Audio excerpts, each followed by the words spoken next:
ప్రత్యేక హోదా కోసం ఉద్యమించే ఒక్కొక్క సింహం అవ్వకపోతే మనకు ప్రత్యేక హోదా రాదు. ఇంకొక మహానుభావుడు అన్నాడు, పోరాడితే పోయేదేముంది బానిసత్వం తప్ప అని. కాబట్టి పోరాడాలి. పోరాడకపోతే ఏది మనకు తట్టలో పెట్టి ఇవ్వరు. మనం పోరాడి సాధించుకోవాలి, అవసరమైతే లాక్కోవాలి. అలా తయారైంది లోకం తీరు. 10 ఏళ్ళు గమ్మనున్నామే, 10 ఏళ్ళు ఊసే లేకుండా ఉన్నామే. ప్రత్యేక హోదా ఇచ్చారా ఎవరైనా? పట్టించుకున్నారా ఎవరైనా? బీజేపీ పార్టీ ఇచ్చిందా మన మంచితనం చూసి? చంద్రబాబు గారు మన కోసం కొట్లాడారా మన మంచితనం చూసి? జగన్మోహన్ రెడ్డి గారు కొట్లాడారా మన మంచితనం గురించి? మన రాష్ట్రానికి పోలవరం ఇచ్చారనా? మన రాష్ట్రానికి ప్రత్యేక హోదా ఇచ్చారనా? మన రాష్ట్రానికి రాజధానికి డబ్బులు ఇచ్చారనా? దేనికి గౌరవం? ఎందుకు గౌరవించాలి ఇలాంటి మోడీ కేడీలని? కేడీ కాదా మోడీ?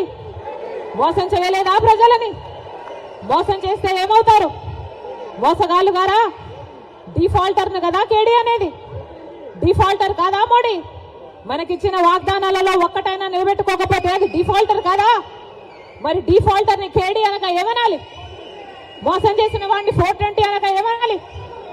మోడీ 420 అయితే, మోడీ కేడీ అయితే చంద్రబాబు గారు కూడా కేడీయే, జగన్మోహన్ రెడ్డి గారు కూడా కేడీయే, జగన్మోహన్ రెడ్డి గారు కూడా 420, చంద్రబాబు గారు కూడా 420. మన రాష్ట్ర హక్కు, మన బిడ్డల హక్కు ప్రత్యేక హోదా. ఈరోజు ఎంతమంది విలువనిస్తున్నారు ప్రత్యేక హోదా గురించి? ఎంతమంది పట్టించుకుంటున్నారు ప్రత్యేక హోదా గురించి? అసలు ప్రత్యేక హోదా మన రాష్ట్రానికి వచ్చునుంటే ఈ పాటికి ఎక్కడుండను మన రాష్ట్రం? 15 లక్షల కోట్ల రూపాయలు విలువ చేసే ప్రత్యేక హోదా వచ్చుంటే మన పోలవరం మనం కట్టుకోలేమా? మన రాజధాని మనం కట్టుకోలేమా? ఎంత మేలు జరిగింది మన బిడ్డలకు. ఏ రాష్ట్రానికన్నా మన రాష్ట్రం ఎందుకు తక్కువ ఉండాలి? బాధ లేదా? ప్రత్యేక హోదా వచ్చునుంటే మన రాష్ట్రం ఎక్కడో ఉండుండే. రాజశేఖర రెడ్డి గారు మన రాష్ట్రం గురించి, మన రాష్ట్ర ప్రజల గురించి ఎంత ఆలోచన చేశాడు. ఉందా ఈ నాయకులకు ఆలోచన?